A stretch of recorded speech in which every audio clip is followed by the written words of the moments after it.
A paz do Senhor Jesus Cristo, povo de Deus. Que Deus abençoe sua vida ricamente.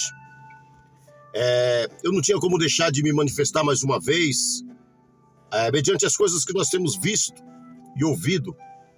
Meus irmãos, a Bíblia, em 2 Timóteo, capítulo 2, versículo 4, diz assim: aquele que milita não se embaraça com as coisas desta vida, a fim de agradar aquele que o alistou para a guerra.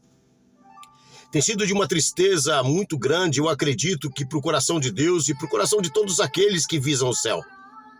Irmãos, olha quanta discussão, quanta inimizade foi gerado nesse cenário, por conta da política. Eu não vou dizer aqui eu concordo ou não concordo, porque tudo que nós fizermos, seja bom ou seja ruim, alguém vai concordar, alguém vai discordar e vice-versa. Porém, uma coisa que nós, irmãos, que declaramos o céu, que vemos Jesus Cristo no livro de Mateus, capítulo 11, versículo 29, a parte B, dizer: aprendei de mim que sou manso e humilde de coração. Mateus, capítulo 28, os versículos finais, que ele diz: ide pelo mundo e fazei discípulos. Marcos 16, 15, que ele diz: ide por todo o mundo e pregai o evangelho a toda criatura. 2 Timóteo 2, 24, ele diz: ao servo do Senhor não convém contender, mas sim ser manso para com todos, apto para ensinar e sofredor, instruindo com mansidão. Romanos capítulo 15, versículo 1, que ele diz: e nós que somos fortes devemos suportar a fraqueza dos fracos e não agradar a nós mesmos. Veja bem, meus irmãos, a dor, a tristeza, a inimizade, a idolatria que tem se tornado tudo isso. Irmãos, não somos nós que vamos mudar o cenário de nada. A função da igreja não é estar bajulando, idolatrando, brigando, arrumando inimizade na terra, não. A igreja, o papel da igreja, irmão, é ser manso, é ser humilde, é pregar o evangelho. Jesus Cristo, ele disse que a única coisa que liberta o homem é a verdade. E nós temos que agir como filhos da verdade, meus amados irmãos. Nós temos que agir como Jesus Cristo agiu. Tudo que acontecer na terra, não somos nós que vamos mudar. Pessoas estão colocando uma responsabilidade nas costas da igreja, dizendo que a igreja tem culpa. Irmão, não somos nós que escolhemos políticos, quem vai ficar lá ou não. Ora para você ver, busca Deus para você ver. Você se lembra quando o povo pediu para Samuel um rei? Você lembra das escrituras sagradas, o que Deus disse? Que daria um rei para o povo. Só que você olha lá e leia as condições que Deus disse que o rei ia viver. Isso não mudou até os dias de hoje. Não cabe a nós ficar brigando, discutindo. Cumpre a tua função de cidadão, mas respeite as pessoas.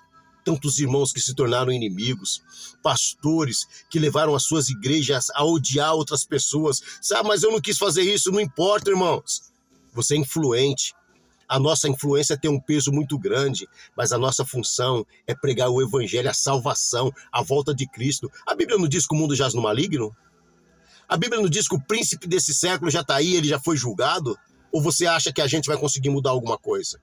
Irmãos, vamos viver como salvos. Vamos deixar esse negócio de ficar batendo boca por causa disso, procurando o culpado por causa dos problemas para lá. Tenta, meu irmão, viver as escrituras sagradas. É a Bíblia que nós temos que viver, é a Bíblia que nós temos que pregar.